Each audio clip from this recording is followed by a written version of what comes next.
In today's video, I'm going to teach you how to crop video in Adobe Premiere Pro.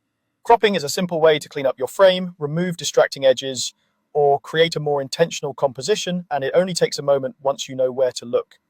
First, bring your video into the timeline. Make sure your clip is visible in the program monitor and that it's selected. Having it on the timeline is important because the adjustments you're about to make apply to a specific clip, not the entire project. Next, head to the effects panel and use the search field to find the crop effect. Type the word crop and you'll see the video effect appear in the list. This is the tool that lets you trim the picture from any side without changing the underlying footage. Drag the crop effect directly onto your clip in the timeline. You'll know it's applied because you'll see it listed when you look at the clip settings. If you don't see changes yet, that's normal. You haven't adjusted any values. With the clip still selected, go to the Effect Controls panel. This panel shows all effects applied to your clip, including crop. Under crop, you'll see 4 controls labeled left, right, top, and bottom.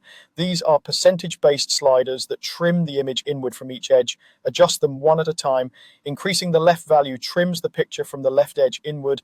Increasing the right value trims from the right. Top trims from the top and bottom trims from the bottom. As you move a slider, watch the program monitor to see the frame update in real time.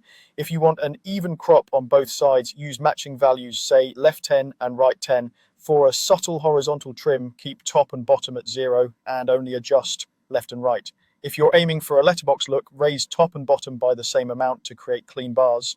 You can click and drag the blue numbers for quick changes or type exact percentages for precision. If you go too far, simply return a slider to 0 to restore that edge, or use